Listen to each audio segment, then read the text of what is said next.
Alors, Romains 8, 1 à 11.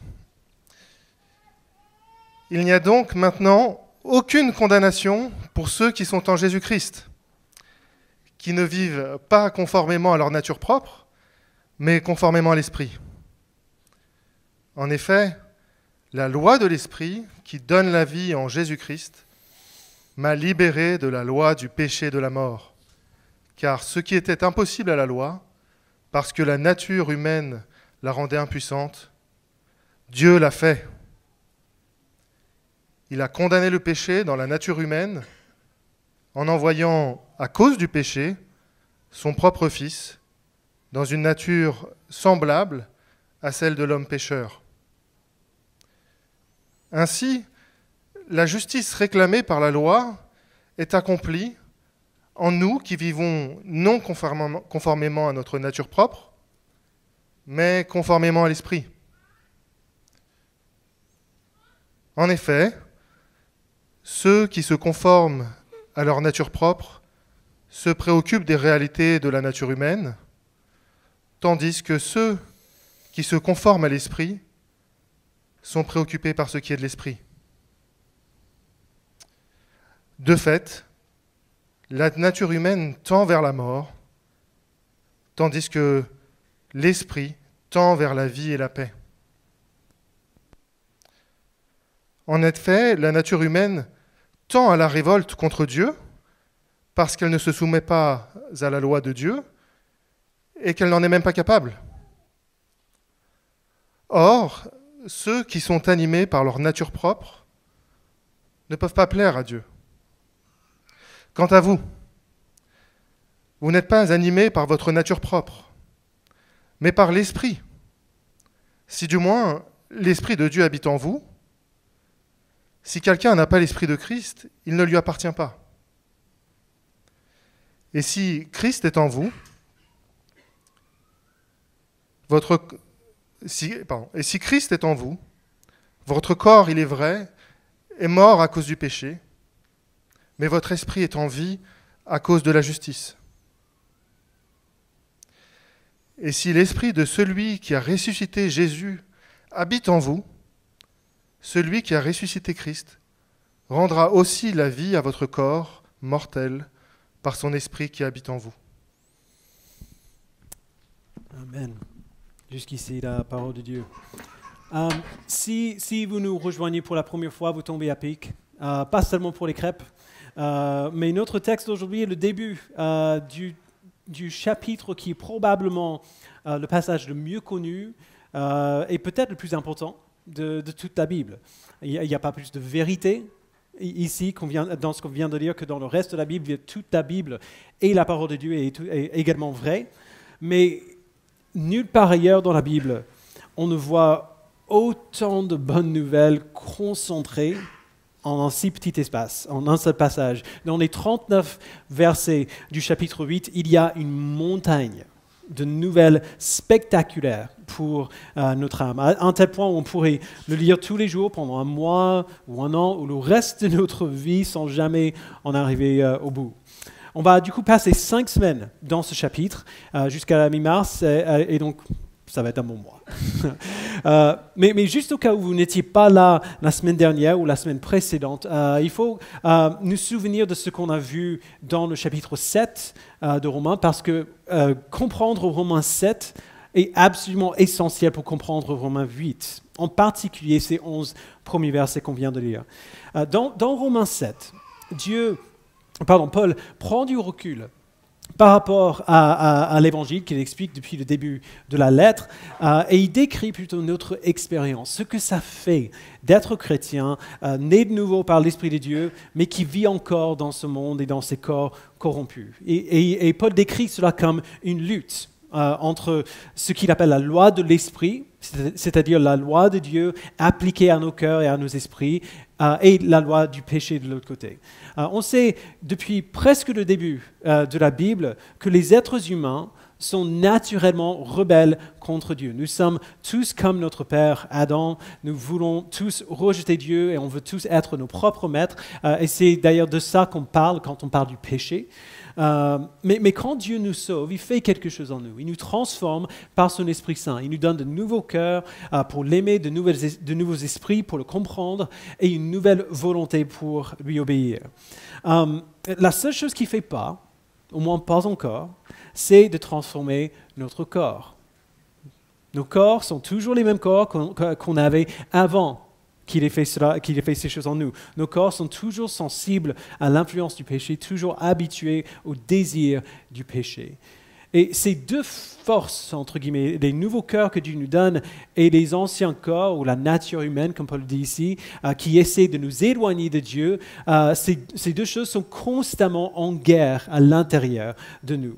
Et donc Paul conclut le chapitre 7 en disant au verset 25, il dit « Ainsi donc, par mon intelligence, je suis esclave de la loi de Dieu, mais par ma nature propre, je suis esclave de la loi du péché. » Alors voilà la situation dans laquelle on se trouve. Et c'est la situation dans laquelle on sera jusqu'à notre mort ou alors jusqu'au retour de Jésus. On ne sait pas ce qui va arriver en premier, mais voilà, jusqu'à ce jour, nous luttons contre le péché.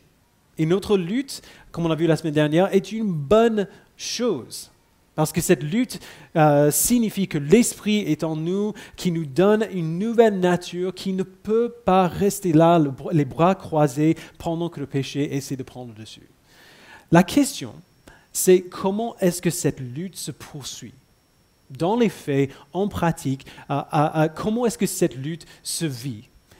Et donc, dans Romains 8, Paul nous sort de notre expérience et il nous ramène à la réalité, à ce qui se passe vraiment. Peu importe ce que nous ressentons, voici comment nous luttons et voici pourquoi nous luttons. Donc le message principal de ces 11 premiers versets, c'est le suivant. Christ a accompli la loi, alors nous pouvons maintenant accomplir la loi.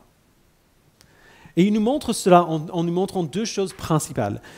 Premièrement, que le péché a perdu sa puissance en nous, et que l'Esprit met sa puissance à l'œuvre pour nous. Donc, premièrement, le péché a perdu sa puissance en nous. Paul vient de préparer le terrain. Nos corps nous poussent à servir la loi du péché, mais nos pensées, nos esprits, renouvelés par le Saint-Esprit, servent la loi de Dieu. Je pense que Paul utilise exprès le mot « intelligence » au lieu du mot « cœur » à la fin du chapitre 7, parce qu'il sait que si nous voulons servir la loi de Dieu, si nous voulons obéir à Dieu, nous devrons fixer nos esprits sur quelque chose de solide et sur quelque chose de spécifique. On ne peut pas être passif à attendre que cela se passe pour nous. Nos esprits doivent être engagés et quelque part proactifs. Et donc au chapitre 8, verset 1, il nous dit ce vers quoi nous devons diriger nos esprits. Il dit au verset 1, « Il n'y a donc maintenant aucune condamnation pour ceux qui sont en Jésus-Christ. » Et c'est parfois difficile pour nous de ressentir le poids de cette phrase, parce qu'on l'a tellement entendu, si on a passé un peu de temps dans l'église, on le répète tout le temps. Et imaginez que vous êtes en couple depuis longtemps, assez longtemps pour très très bien connaître l'autre. Et vous avez blessé votre conjoint. Vous avez dit quelque chose, fait quelque chose qui l'a blessé, vous avez péché contre lui ou contre elle, et vous savez que vous l'avez blessé et vous vous en voulez horriblement après. Tout ce que vous voulez, c'est réparer ce que vous avez brisé, c'est arranger les choses pour que votre conjoint n'ait plus mal. Donc tu vas vers lui ou vers elle, tu lui demandes pardon et elle te pardonne. Et parce que vous la connaissez, vous savez que pour le reste de votre vie, cette personne ne tiendra pas rancune à cause de ce que tu viens de dire ou faire. Elle ne va pas utiliser ce péché comme une arme contre vous. Elle ne va pas le ressortir pendant une dispute en disant « Mais tu vois, tu te souviens de la dernière fois que tu as fait ça? Tu te souviens de cette fois-là » Elle ne va pas vous rappeler votre péché afin de prendre le dessus dans la relation, en montrant pourquoi elle est meilleure que vous. En ce qui la concerne, c'est parti. c'est fini. Si ça se passe comme ça, à quel point est-ce que vous vous sentirez libre de vous coucher à côté d'elle en sachant que c'est ça la relation que vous avez? Que c'est ça, votre relation est solide à ce point. Vous savez par l'expérience qu'elle ne va pas utiliser votre péché contre vous. Parce qu'elle a pardonné, maintenant pour elle, c'est du passé, c'est fini. Qu'est-ce que ça ferait de vivre dans une telle relation et comment est-ce que vous voudriez répondre à cet amour-là? Ça devrait aller de soi, mais il faut le dire clairement parce qu'on pense toujours que nous sommes l'exception qui fait la règle. Si Dieu nous donne la foi en Christ, si nous nous sommes repentis de nos péchés et nous avons placé notre foi en lui, alors nous sommes maintenant en Christ. C'est le langage que Paul a utilisé au chapitre 5. Avant, nous étions en Adam, maintenant nous sommes en Christ. Et pour ceux qui sont en Jésus-Christ, il n'y a aucune condamnation. Peu importe ce que vous avez fait dans votre passé, il n'y a aucune condamnation si vous êtes en Christ. Peu importe ce que vous avez fait aujourd'hui, ce matin, si vous êtes en Christ, il n'y a aucune condamnation. Peu importe ce que vous ferez demain, ou dans 10 ans, ou dans 20 ans, il n'y a aucune condamnation pour ceux qui sont en Jésus-Christ. Alors bien sûr, ça ne veut pas dire qu'il n'y a pas de conséquences pour notre désobéissance contre Dieu. Il y en a souvent, même dans les relations humaines ordinaires, dans la meilleure des relations, le péché a des conséquences. Il y aura parfois des choses qu'on devra faire différemment dans l'avenir, des choses qu'on devra mettre en place afin de protéger la relation. Mais Dieu utilise chaque conséquence de notre péché pour nous rappeler non pas sa colère contre nous, mais son amour pour nous, son amour sans condamnation. Il utilise ces résultats de notre désobéissance pour nous aider à grandir et à savoir à quel point il nous aime. Il pourrait y avoir des conséquences, mais il n'y a pas de condamnation si nous sommes en Christ. Et c'est facile à dire, mais c'est tellement plus grand qu'on imagine. Je sais très bien que plusieurs d'entre vous, vous vivez votre vie chrétienne avec cette impression que Dieu est déçu de vous, que Dieu est déçu de la manière dont vous vivez votre vie. Et quand nous sommes, dans la vie ordinaire, quand nous sommes profondément déçus par quelqu'un, quand on nous a blessés, quand on nous a abandonnés, on ne peut pas vraiment être proche à cette personne. À moins que les choses ne changent, il y aura toujours une petite barrière dans votre relation. Alors, parce que ça fonctionne comme ça pour nous, on imagine que ça doit forcément fonctionner comme ça pour Dieu. Mais peu importe ce que vous avez fait, peu importe les choses horribles que vous pourriez penser de vous-même, Dieu n'est pas d'accord. Dieu n'est pas contre vous. Si vous êtes en Christ, Dieu ne vous condamne pas. Il vous regarde, il voit la vie parfaite de son Fils qui vous a été donnée et il vous approuve. Parce que c'est ça, le contraire de la condamnation. Le contraire de la condamnation n'est pas l'indifférence, ce n'est pas « oh, mais c'est pas grave ». Le contraire de la condamnation, c'est l'approbation. Si nous sommes en Christ, Dieu nous approuve. Il n'y a pas de condamnation pour nous si nous sommes en lui. Alors maintenant, la question c'est comment est-ce que c'est possible? Comment est-ce que Dieu pourrait agir de cette manière envers moi? Paul va commencer plutôt large et puis il va creuser de plus en plus profondément au fur et à mesure qu'on avance. Il dit au verset 2, « En effet, la loi de l'Esprit qui donne la vie en Jésus-Christ m'a libéré de la loi du péché et de la mort. » C'est ce qu'il a dit depuis ces deux derniers chapitres, les chapitres 6 et 7.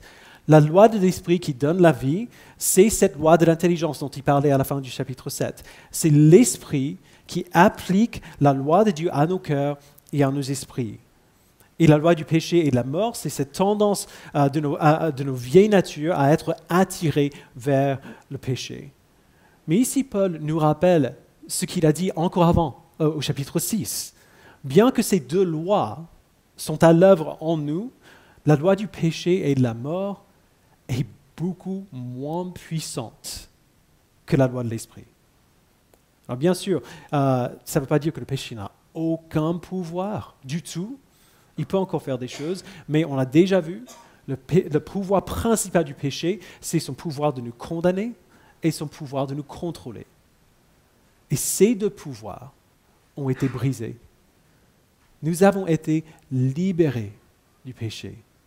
Le péché peut peser sur nous, il peut nous influencer, il peut nous mentir, mais il ne peut pas nous condamner et il ne peut plus nous contrôler. Le péché n'est plus notre maître, nous ne sommes plus obligés de le suivre. Alors maintenant, Paul va plus loin encore, parce que ce qu'il a dit était plutôt général. Donc la question suivante, c'est, ok, c'est ce qu'il a fait, comment? Comment est-ce qu'il a fait cela? On relit à partir du verset 2. En effet, la loi de l'Esprit qui donne la vie en Jésus-Christ m'a libéré de la loi du péché et de la mort, car ce qui était impossible à la loi, parce que la nature humaine la rendait impuissante, Dieu l'a fait. Il a condamné le péché dans la nature humaine en envoyant à cause du péché son propre Fils dans une nature semblable à celle de l'homme pécheur. Alors si vous venez ici depuis un certain temps, le verset 3 et 4 devrait être facile pour vous parce qu'on le dit littéralement chaque dimanche. À chaque fois qu'on se rassemble, c'est ça qu'on répète sans cesse. La loi de Dieu, c'est-à-dire la loi de Moïse dans le contexte de ce chapitre, ne pouvait pas rendre le peuple de Dieu juste. Non pas parce que la loi était impuissante, mais parce que le peuple de Dieu était impuissant. La loi est bonne, mais nous sommes incapables de la respecter. Et ça a toujours été le cas. Cette réalité, c'était une condamnation à mort pour chaque être humain, parce que chaque être humain qui a jamais vécu est né dans le péché et reste incapable d'obéir à la loi. Le seul qui pouvait obéir à la loi, c'est Dieu lui-même. Mais pour nous, ça ne sert pas à grand-chose parce qu'il est Dieu. Ce n'est pas un être humain qui fait ça pour nous. Alors, qu'est-ce que Dieu a fait du coup? Il a pris une nature humaine. Il a envoyé son Fils, Jésus-Christ, la deuxième personne de la Trinité, Dieu lui-même, sur terre en tant qu'homme humain, dans un corps tout comme le nôtre, un corps qui pouvait s'affaiblir, un corps qui pouvait se fatiguer, un corps qui pouvait être tenté du péché même. Et dans ce corps humain imparfait, Christ a parfaitement accompli la loi. Il n'a jamais péché, il n'a jamais désobéi à la volonté de Dieu. Il a vécu la vie parfaite que la loi lui ordonnait et nous ordonne de vivre. Seul un être humain pouvait accomplir la loi de Dieu pour d'autres êtres humains. Et Christ l'a fait. Et puis sur la croix, il a pris sur lui-même les péchés de tout son peuple et a été puni pour notre péché à notre place. Dieu a déversé toute sa colère sur Jésus et l'a tué à notre place. Christ est mort, il a été enseveli et 3 jours après, il est ressuscité des morts, vivant et glorifié. Alors seul un être humain pouvait accomplir la loi de Dieu pour les êtres humains et seul Dieu pouvait subir la colère de Dieu contre notre péché et en sortir vivant. Et Christ a fait cela aussi. Christ a condamné le péché dans la chair, dans son corps humain, en tant que représentant pour son peuple. Et ainsi, verset 4, la justice réclamée par la loi est accomplie en nous, qui vivons non conformément à notre nature propre, mais conformément à l'Esprit. Alors il faut prendre un petit peu de temps ici parce qu'on lit souvent mal ce verset. On lit généralement on le lit en comprenant ce que je viens de dire. Nous savons que Christ a accompli la loi de Moïse pour le peuple de Dieu, de sorte que nous n'avons plus à parfaitement obéir à la loi. Okay? Ce n'est plus obligé que j'obéisse parfaitement à la loi de Moïse, à la loi de Dieu, parce que Jésus l'a fait pour moi. Donc je suis libre de faire des erreurs en sachant que Dieu considère la vie parfaite de son Fils qui m'a été donnée et me déclare juste. C'est absolument vrai et c'est ce qu'on a vu depuis le début de cette lettre. Mais ici, Paul ne parle pas de ça. En tout cas, pas seulement. Lisons encore le verset 4. Christ a condamné le péché dans la nature humaine et ainsi, la justice réclamée par la loi est accomplie en nous. Pas dans le corps de Christ, pas pour nous, en nous. C'est pas pareil. Christ a fait mourir notre péché et a accompli la loi pour nous afin que la loi soit accomplie en nous. Et d'ailleurs, une traduction littérale de ce verset, comme on trouve dans la colombe, dit justement cela, pour que la justice prescrite par la loi soit accomplie en nous. Alors pour le dire autrement, le fait que Christ a accompli la loi pour nous ne veut pas dire que nous n'avons rien à faire. Il s'attend à ce que nous fassions de même. Christ a accompli la loi pour nous afin que nous puissions suivre dans ses traces. Et que petit à petit, avec beaucoup de temps, beaucoup de persévérance, nous puissions accomplir la loi tout comme lui. Nous savons que c'est ça que Paul veut dire à cause de ce qu'il ajoute à la fin du verset 4. Ainsi, la justice réclamée par la loi est accomplie en nous, qui vivons non conformément à notre nature propre, mais conformément à l'Esprit. Christ ne nous a pas sauvés seulement pour nous faire entrer au paradis. Christ ne nous a pas sauvés seulement pour nous donner la vie éternelle. Alors déjà, c'est super. Quelle bénédiction. Mais ce n'est pas tout. Il a vécu une vie parfaite afin que nous puissions apprendre à vivre comme il a vécu. Nous apprendrons jusqu'à la fin de nos jours. Mais c'est là que nous allons, c'est sur ce chemin que nous sommes engagés. Nous vivons maintenant, non pas conformément à notre nature propre, mais conformément à l'Esprit.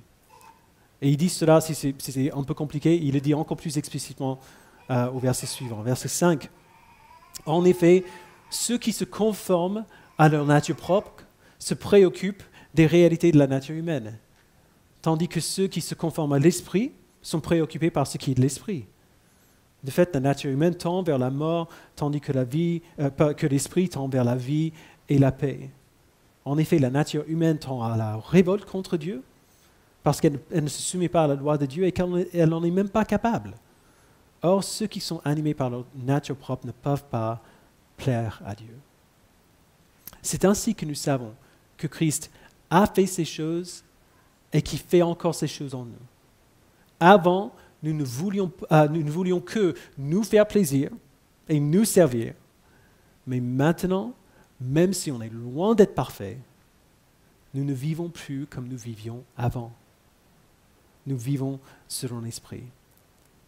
Et comment est-ce qu'on sait si on fait ça? Si on vit selon l'Esprit, il nous dit au verset 5, ceux qui se conforment à l'Esprit sont préoccupés par ce qui est de l'Esprit. Alors, je sais ce que vous pensez. Au moins certains d'entre vous. Genre, si tu savais ce que j'ai dans ma tête, la plupart du temps, tu ne dirais pas que je me préoccupe des choses, de ce qui est de l'Esprit. Alors, tu ne sais pas ce qui me passe par la tête. Ce verset pourrait facilement nous accabler, parce que nous savons à quel point nos pensées sont rarement fixées sur les choses de Dieu, sont rarement préoccupées par ce qui est de l'Esprit. Mais rappelez-vous encore de ce que Paul nous a montré au chapitre 7, et c'est pour ça que c'est essentiel. Nous avons maintenant deux choses qui se battent à l'intérieur de nous, la loi de notre esprit et la loi du péché. Si nous sommes préoccupés des réalités de la nature humaine, il n'y a pas de lutte. Si nous nous préoccupons de ce qui est de la nature humaine, il n'y a pas de lutte. On est content de rester comme on est. On entend la loi de Dieu, on entend Dieu nous dire de faire des choses qu'on ne peut pas faire, et on se dit, mais du coup, pourquoi essayer? Je vais juste continuer de vivre ma vie. Mais, verset 7, la nature humaine ne se soumet pas à la loi de Dieu. Elle n'en est même pas capable. Si vous vous préoccupez de ce qui est de votre nature propre, il n'y a pas de lutte. Mais si on est préoccupé de ce qui est de l'esprit, ça veut dire que nous sommes pleinement engagés dans la lutte. Il y a une lutte. Le péché nous attire, oui, on a du mal à le gérer, on a du mal à gérer nos pensées. Qu'est-ce qui est plus difficile que de maîtriser nos propres pensées? C'est une lutte. Nous résistons à l'attraction du péché. Parfois, on perd. La lutte est difficile, mais la lutte est bonne. C'est la preuve que l'Esprit fait ce qu'il fait en nous. Le péché ne nous condamne plus et le péché ne nous contrôle plus. Il a perdu son pouvoir de gagner la guerre contre notre âme. Christ est mort pour que la loi s'accomplisse en nous. Et donc, comment est-ce que Dieu fait ça en nous? À quoi est-ce que son œuvre en nous ressemble? Pour répondre à cette question, on doit quand même revenir en arrière, juste un instant, au début du chapitre 8. Paul s'appuie sur ce qu'il a dit à la fin du chapitre 7. On a lu tout à l'heure, mais on va le relire. Au verset 25 du chapitre 7, il dit « Ainsi donc, je sers moi-même la loi de Dieu dans mon esprit, mais avec ma chair, avec mon corps, ma nature propre, je sers la loi du péché. Christ a changé nos cœurs et nos esprits par son esprit. Il nous a donné de nouveaux esprits pour le comprendre et une nouvelle volonté pour lui obéir. Mais il n'a pas encore transformé nos corps. Nos corps sont toujours les mêmes corps que nous avions avant. Toujours sensibles à l'influence du péché, toujours habitués au désir du péché.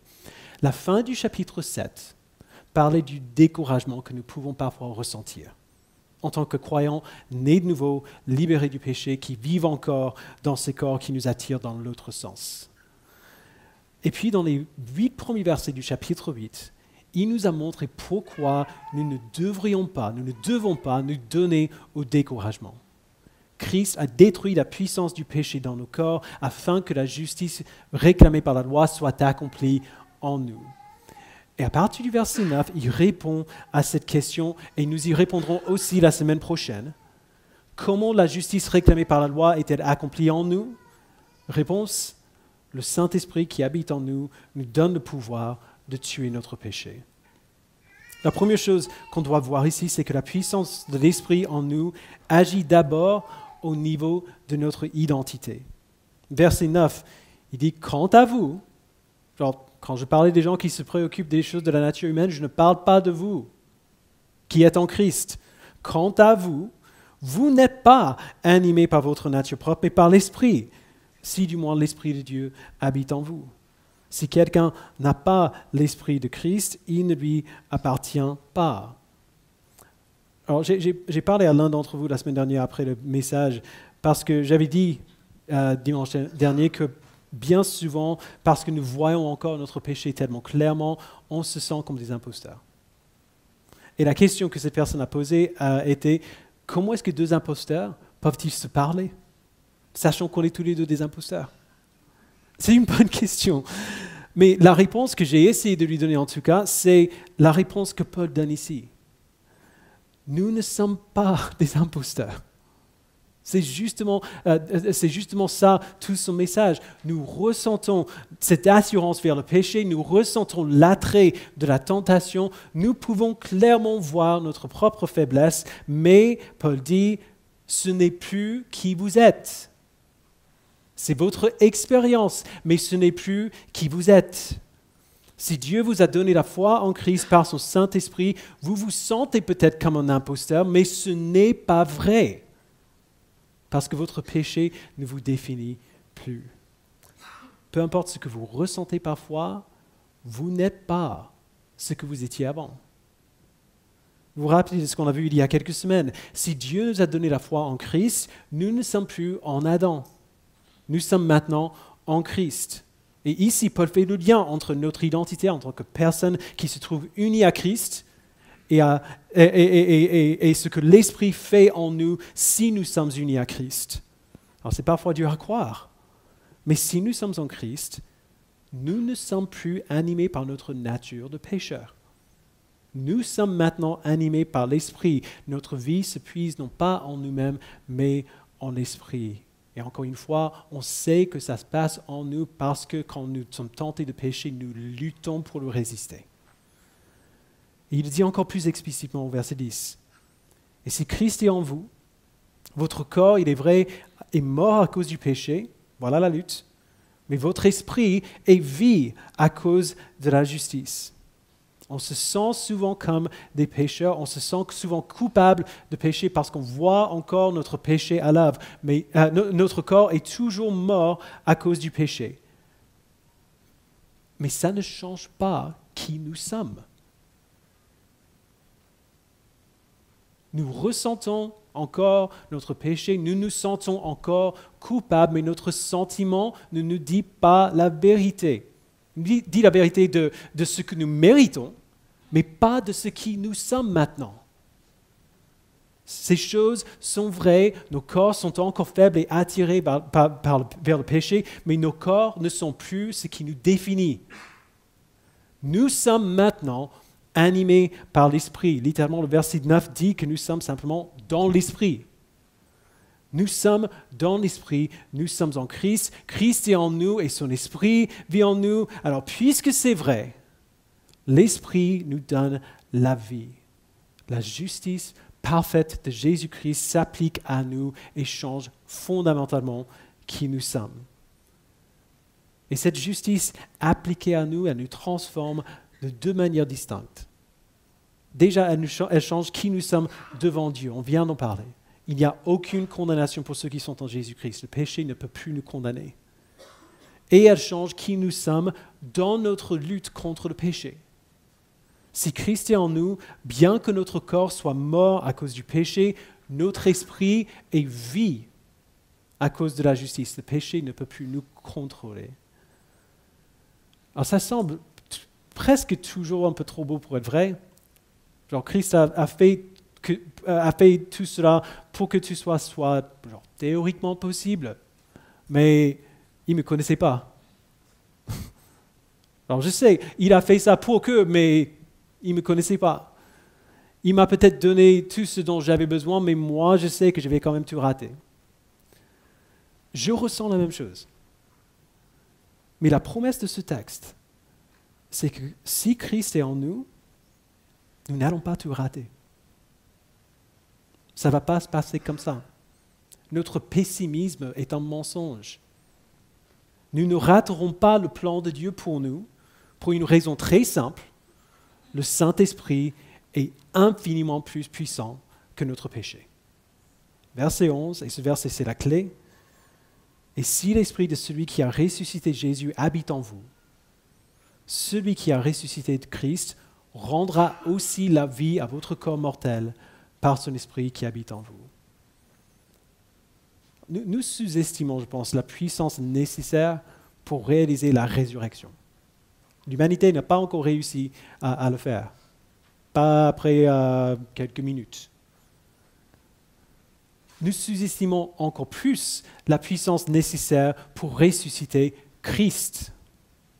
Ce n'est pas seulement la résurrection physique qui est impressionnante, déjà c'est pas mal, mais la résurrection physique de l'être humain qui a porté le péché de tout le peuple de Dieu.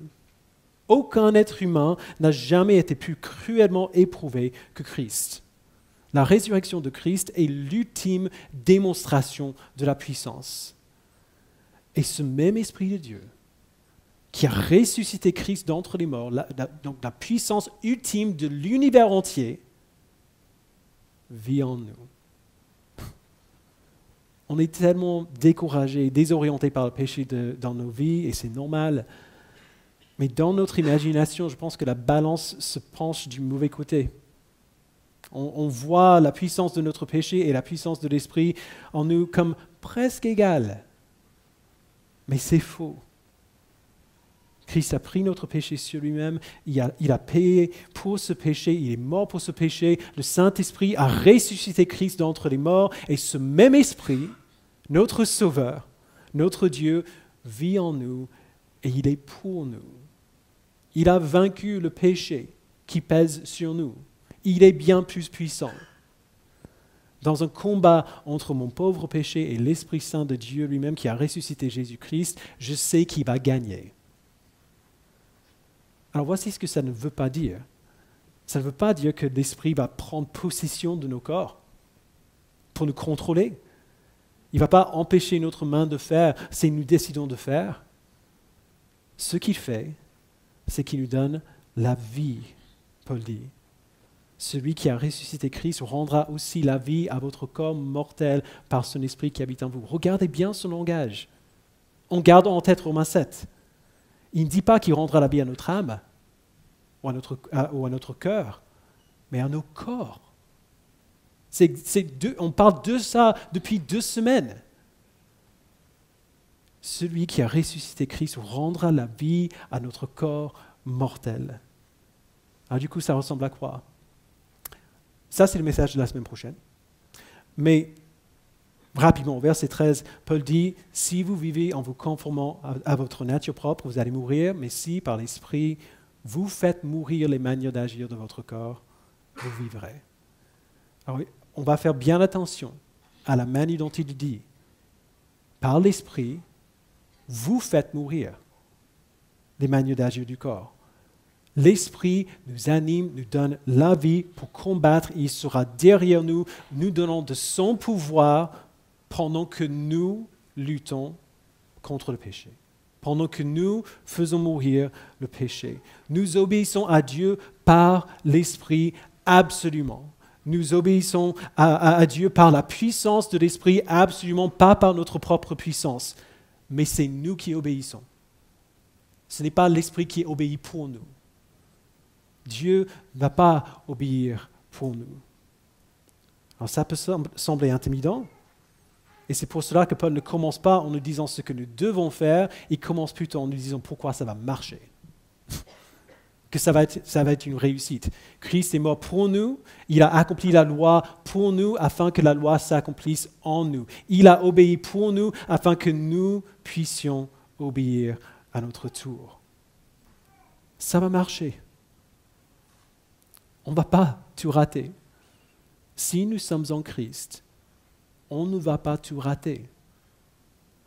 On ne va pas tout gâcher. L'Esprit qui habite en nous donnera la vie à nos corps mortels, nous aidera à pécher moins et à obéir plus à notre Dieu. Et au fur et à mesure qu'on persévère dans cette obéissance, on va voir de nouvelles habitudes se développer. De nouvelles façons de voir le monde, de nouvelles façons de penser. L'Esprit nous prouve sa fidélité en nous permettant de voir pourquoi ce que Dieu nous ordonne est bon et en nous permettant de lui obéir. Joe a dit il y a 2 semaines que le but de Romains 7, c'est le réalisme. C'est ça que ça fait d'être croyant.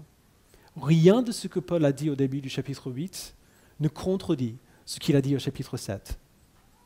Le chapitre 7 décrit ce que nous ressentons souvent jour après jour. Le chapitre 8 décrit ce qui se passe réellement. Pas ce qu'on ressent, mais ce qui se passe pour de vrai. Et ce qui se passera encore si nous continuons. Romains 8 n'a pas seulement en vue le passé ou le présent, mais aussi l'avenir. Aujourd'hui, dans nos vies actuelles, ça ressemble à une lutte, parce que c'est une lutte. Et comme on a vu, cette lutte est bonne. Nous ne serions pas en train de lutter sans l'Esprit. La nature humaine ne se soumet pas à la loi de Dieu et elle n'en est même pas capable. Alors peu importe à quel point ça peut être douloureux, le fait que vous luttez, c'est une bonne nouvelle. C'est un encouragement, c'est une bonne chose. Ce que Paul ajoute ici, à la fin de ce petit passage qu'on a lu ce matin, c'est comment nous luttons. Avant, nous étions comme des gens qui essayaient de combattre un ours avec un oreiller. On peut faire tout ce qu'on veut, ça ne va pas marcher. Un ours est bien plus fort qu'un oreiller. Maintenant, en Christ, l'Esprit nous a donné une épée. Il n'y a aucune condamnation pour nous si nous sommes en Christ. Parce qu'il nous a libérés du péché. Il a condamné le péché dans notre nature humaine afin que la justice réclamée par la loi soit accomplie en nous, qui vivons non conformément à notre nature propre, mais conformément à l'Esprit. L'Esprit qui a ressuscité Christ d'entre les morts habite en nous et donnera la vie à nos corps mortels. Nous ne sommes plus les mains vides dans la lutte. Nous avons maintenant une épée. Et la semaine prochaine, Paul va commencer à parler de ce que ça veut dire de manier cette épée. Mais en attendant, je vais vous inviter à prier. Père, nous te remercions infiniment pour ce texte qui est tellement complexe et tellement bienfaisant. Nous arrivons à peine à gratter la surface de la bonne nouvelle de l'Évangile. Nous arrivons à peine à voir, pas seulement que tu as fait ces choses en nous, pourquoi tu as fait ces choses en nous, mais comment tu les fais. Mais Père, merci de nous avoir dit comment tu fais ces choses. La lutte pour nous, en dehors de notre simple lutte contre la tentation du péché, c'est la lutte pour croire que ce que tu nous dis dans ce passage est vraiment vrai. Si nous pouvions monter une tente dans le chapitre 7 de Romains, on le ferait, parce qu'on se reconnaît dans le chapitre 7. Bien souvent, on ne se reconnaît pas tellement dans le chapitre 8. Alors Père, aide-nous par ton esprit à lutter en sachant que ce que tu dis dans ce chapitre est vrai. Pas si nous arrivons à bien faire, mais si nous sommes en Christ. Aide-nous à croire, à te faire confiance que ce que tu dis sur nous est bien plus vrai, bien plus fiable et bien plus puissant que ce que nous ressentons à notre propre sujet. Aide-nous, Père, à te croire, à te faire confiance et à nous reposer dans cette vérité que si nous sommes en Jésus-Christ, il n'y a aucune condamnation pour nous. Et aide-nous cette semaine à nous réjouir de comment tu as fait ces choses. Aide-nous à méditer sur le passage qu'on vient de voir. Aide-nous à revenir dessus dans nos prières et à te remercier sans fin pour ce que tu as fait. Au nom de Christ, nous prions. Amen.